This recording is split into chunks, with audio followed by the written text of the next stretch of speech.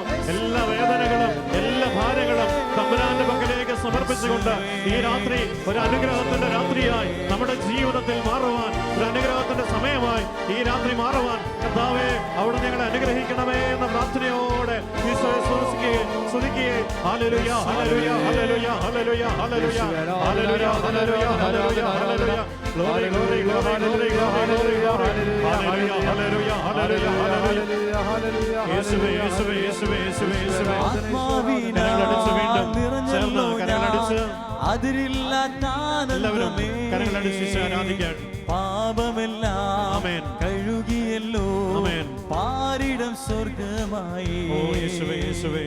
ആത്മാവിനാൽ നിറഞ്ഞല്ലോ ഞാൻ അതിരില്ലാത്താനന്ദമേ.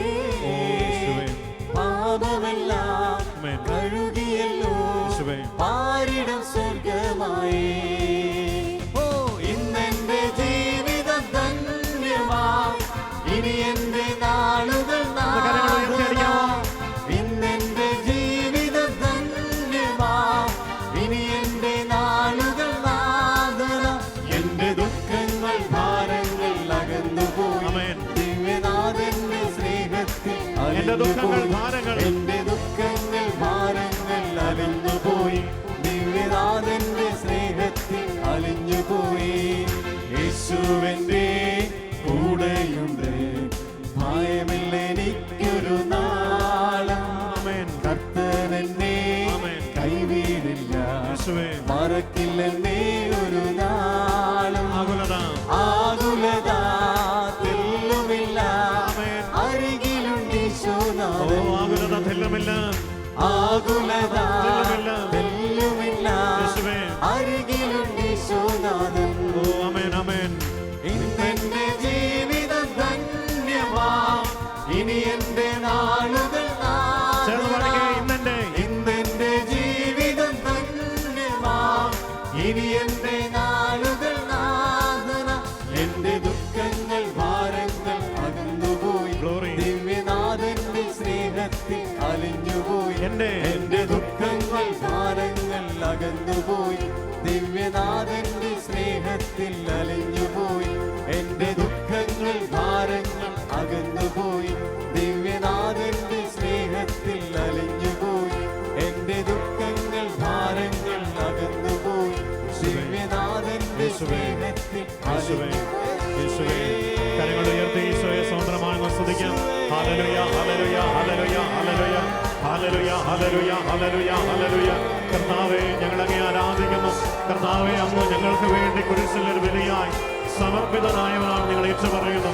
കർത്താവേ എനിക്ക് വേണ്ടി, എന്റെ കുടുംബത്തിന് വേണ്ടി, എന്റെ രോഗങ്ങൾ മാറിപ്പോകാൻ വേണ്ടി, എന്റെ ദുഃഖങ്ങൾ മാറിപ്പോകാൻ വേണ്ടി, എന്റെ തകർച്ചയിൽ വീണ്ടെടുപ്പിന് വേണ്ടി കർത്താവേ അവിടുന്ന് ഞങ്ങൾക്ക് വേണ്ടി ഏറ്റെടുത്ത എല്ലാ പീഡനങ്ങളുടെയും എല്ലാ തകർച്ചകളുടെയും യോഗ്യതകളാൽ കർത്താവേ ഈ രാത്രിയിൽ നിങ്ങൾ അനുഗ്രഹിക്കപ്പെടുവാൻ, അനുഗ്രഹം പ്രാപിക്കുവാൻ ഇടയാക്കണമേ നിങ്ങൾ പ്രാർത്ഥിക്കുന്നു. ഹല്ലേലൂയ ഹല്ലേലൂയ ഹല്ലേലൂയ ഹല്ലേലൂയ ഹല്ലേലൂയ ഹല്ലേലൂയ ഹല്ലേലൂയ ഹല്ലേലൂയ ഹല്ലേലൂയ ഹല്ലേലൂയ ഹല്ലേലൂയ ഹല്ലേലൂയ. യേശുവേ യേശുവേ യേശുവേ യേശുവേ ഹല്ലേലൂയ ഹല്ലേലൂയ ഹല്ലേലൂയ ഹല്ലേലൂയ ഹല്ലേലൂയ ഹല്ലേലൂയ ഹല്ലേലൂയ. പ്രിയപ്പെട്ടവരെ, ജെറൂസലേമിന്റെ തെരുവീതിയിലൂടെ യേശു നടന്നു പോയപ്പോൾ അവന്റെ കടന്നുവരവ് അറിഞ്ഞ അന്ധനായ യാചകൻ ഇപ്രകാരം വിളിച്ചു പറഞ്ഞു, ദാവീദിന്റെ പുത്ര എന്നിൽ കനിയണമേ. ദാവീദിന്റെ പുത്ര യേശുവേ എന്നിൽ കനിയണമേ എന്ന് അവൻ നിലവിളിച്ച് പ്രാർത്ഥിച്ചു. പ്രിയപ്പെട്ടവരെ, ആ നിലവിളി കേട്ട യേശു തമ്പുരാൻ അവന്റെ അടുത്തേക്ക് കടന്നു വരികയും ബർത്തിമായൂസ് എന്ന അന്ധയാചകന്റെ ആ വേദനയുടെ കാരണമായ അന്ധത അവനിൽ നിന്ന് എടുത്തു മാറ്റിക്കൊണ്ട് അവനെ പൂർണ്ണ സൗഖ്യത്തിലേക്ക് യേശു നയിക്കുകയും, പ്രിയപ്പെട്ടവരെ, നിലവിളിക്കുന്നവന് മുമ്പിൽ നിന്നുകൊടുക്കുന്ന ഒരു ദൈവമാ നമ്മുടെ ദൈവം. അവൻ പൂർണ്ണ മനുഷ്യനും പൂർണ്ണ ദൈവവുമായതുകൊണ്ട് തന്നെ നമ്മുടെ വേദനയുടെ ഭാരം അവന് തിരിച്ചറിയാൻ കഴിയും. നമ്മുടെ നിലവിളിയുടെ ഭാരം കാരണം അവന് മനസ്സിലാക്കാൻ കഴിയും. പ്രിയപ്പെട്ടവരെ, ഇതാ ഏകപുത്രൻ മരിച്ചുപോയ വിധവയായ സ്ത്രീ അവൾ കരഞ്ഞുകൊണ്ട് മകന്റെ ശരീരവുമായി നഗരത്തിന്റെ പുറത്തേക്ക് ആ ശരീരം അടക്കാനായിട്ട് പോകുമ്പോൾ എതിരെ വന്ന യേശു ക്രിസ്തു അവളുടെ അടുത്ത് വന്ന് പറഞ്ഞു, മകളെ നീ കരയണ്ട. ജീവനില്ലാത്തവനെ ജീവനുള്ളവനായി മടക്കിക്കൊണ്ട് അവളെ ആശ്വസിപ്പിച്ച അതേ യേശു തമ്പുരാൻ ഇപ്പോൾ നമ്മുടെ മധ്യയുണ്ട്. ഒരുപക്ഷെ നിന്റെ ജീവിതത്തിൽ നിന്ന് കണ്ണുനീര് നിറഞ്ഞു നിൽക്കുന്നുണ്ടാവും, തകർച്ച നിറഞ്ഞു നിൽക്കുന്നുണ്ടാവും. ഒരു പ്രതീക്ഷയും നിന്റെ ജീവിതത്തിൽ ഇല്ലായിരിക്കും. എന്നാൽ എൻ്റെ സഹോദരങ്ങളെ, എൻ്റെ പ്രിയപ്പെട്ട സഹോദര, എൻ്റെ പ്രിയപ്പെട്ട സഹോദരി, ഈ രാത്രിയിൽ ലാസറിനെ ഉയർപ്പിച്ചവൻ, വിധവയുടെ മകനെ ജീവന് നൽകിയവൻ, അന്ധയാചകന് കാഴ്ച നൽകിയവൻ, ബത്സയിദയിലെ കുളക്കരയിൽ തളർന്നു കിടക്കുന്നവന് സൗഖ്യം നൽകിയവൻ, അതെ 12 വർഷം രക്തസ്രാവം എന്ന രോഗത്തിലൂടെ കടന്നുപോയവളെ സൗഖ്യപ്പെടുത്തിയവൻ ഇന്നിതാ നിന്റെ ജീവിതത്തിന്റെ അടുത്ത്, നിന്റെ അടുത്ത്, നിനക്ക് സമീപസ്ഥനായി ഇതാ നിന്റെ കൂടെ നിൽക്കുകയാണ്. നിന്നെ തൊടാൻ, നിന്നെ ആശ്വസിപ്പിക്കാൻ, നിന്നെ സുഖപ്പെടുത്താൻ ഇതാ ജീവനുള്ളവനായി ക്രിസ്തു നിന്റെ അടുത്ത് നിൽക്കുകയാണ്. അവൻ യേശുവാൻ, ജീസസ്. അവൻ യേശു കർത്താവാ, രക്ഷകനായ ക്രിസ്തുവാ, സൗഖ്യദായകനായ കർത്താവാ, സർവശക്തനായ യഹോവയാ. അവൻ നിന്റെ അടുത്ത് നിൽക്കുകയാണ്. കണ്ണുകളടച്ച് അവനോടൊന്ന് പറയാമോ, എൻ്റെ ദൈവമേ, നിന്റെ സാന്നിധ്യം നൽകി എന്നെ അനുഗ്രഹിക്കാമോ? ലാസറിന്റെ കുടുംബത്തെ ആശ്വസിപ്പിച്ച പോലെ എന്നെ ഒന്ന് ആശ്വസിപ്പിക്കാമോ? കർത്താവേ, അന്ധത നീക്കി സൗഖ്യപ്പെടുത്തിയതുപോലെ എൻ്റെ ജീവിതത്തിൽ നിറഞ്ഞു നിൽക്കുന്ന അന്ധകാരത്തിന്റെ കെട്ടുകളെ മാറ്റി എൻ്റെ ജീവിതത്തിൽ പ്രകാശം നൽകാമോ? നഷ്ടപ്പെട്ടു പോയ സമാധാനം, സന്തോഷം എൻ്റെ കുടുംബത്തിലേക്ക് വീണ്ടെടുത്ത് നൽകാമോ? ഈ പ്രാർത്ഥനയോടുകൂടി ഒരിക്കൽ കൂടി കരമൊന്നുയർത്താം, ഒരിക്കൽ കൂടി കരമുയർത്താം. വചനം നമ്മളോട് പറയുന്നു, യേശു ക്രിസ്തു ഇന്നലെയും ഇന്നും എന്നും ഒരേ ആൾ തന്നെയാണ്.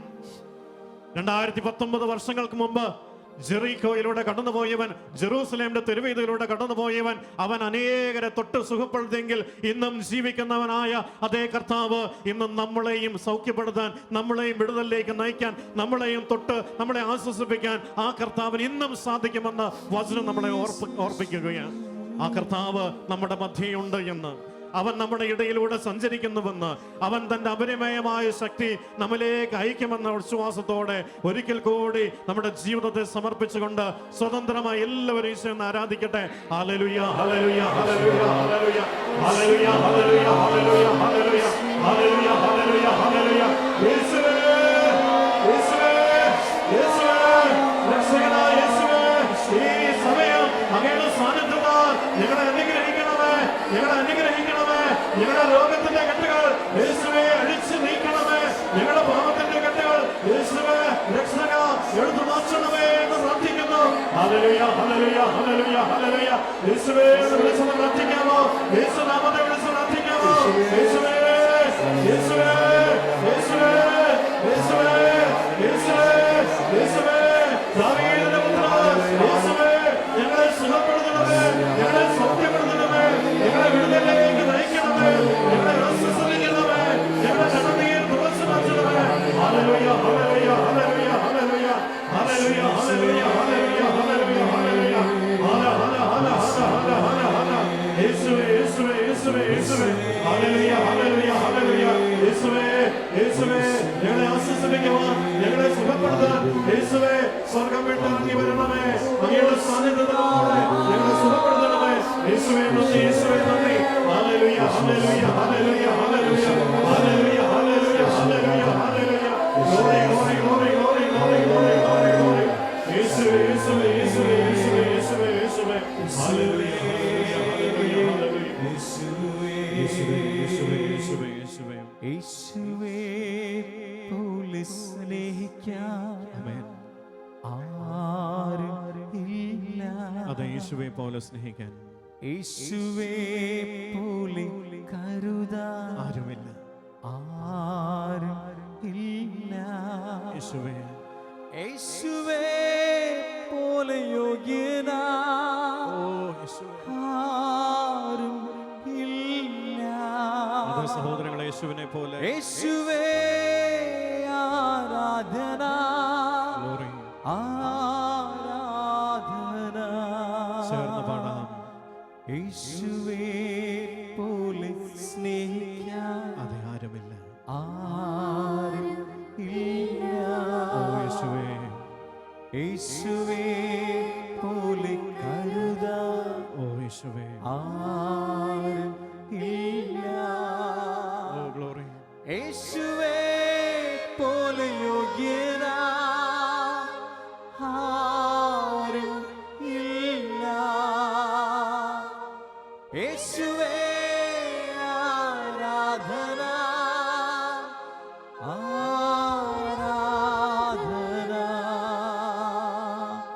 യേശുവേ പോലെ യോഗ്യനാ ആരും ഇല്ല.